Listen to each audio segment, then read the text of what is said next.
आइए इस विश्लेषण में जानें कि जापानी लोग बिना किसी महंगे रूटीन के 100 साल तक कैसे ऊर्जावान रहते हैं। पश्चिमी देशों की बीमारियों और 50 के बाद जापानियों की इस अद्भुत ऊर्जा का अंतर सच में हैरान करता है।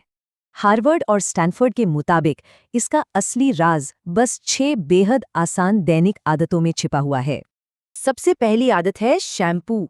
ये धीमी और ध्यानपूर्ण चाल पैरों के पूरे 33 जोड़ों को एकदम जगा देती है। गति और सांसों का ये शानदार तालमेल दिमाग को बहुत ही जल्दी एक शांत अवस्था में ले आता है। सबसे दिलचस्प बात यह है कि इस अभ्यास से धमनियों की कठोरता में सीधे 62% की कमी आती है। दूसरी आदत है रेडियो ताइसो। 1928 से चली आ रही ये रूटीन आज भी बेहद कारगर है। इसकी ये 13 हरकतें सिर्फ 3 मिनट के अंदर हमारे जोड़ों को सुरक्षित रूप से प्राकृतिक चिकनाई देती हैं। और सबसे अहम बात, इस अभ्यास से बुढ़ापे में गिरने का खतरा 40% तक कम हो जाता है। तीसरी आदत है डीप स्क्वाट रेस्ट। कुर्सियों के नुकसान को ठीक करने के लिए उखड़ू बैठना एकदम बेहतरीन तरीका है।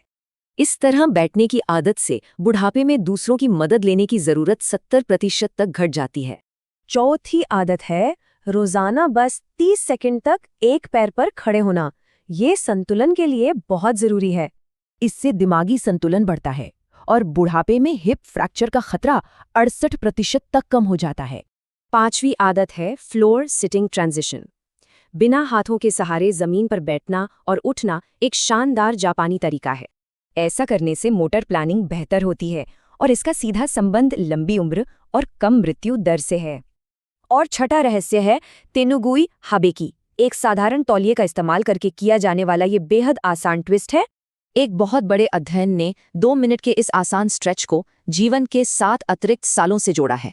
सच मानिए, इन सभी 6 बेहद असरदार आदतों में रोजाना 15 मिनट से भी कम का समय लगता है। बढ़ती उम्र कोई दर्दनाक बोझ नहीं है, बल्कि ये तो आज़ादी और खुशी से जीने की एक खूबसूरत कला है। एक स्वस्थ कल के लिए इनमें से कौन सी आसान आदत आज से ही अपनाई जा सकती है?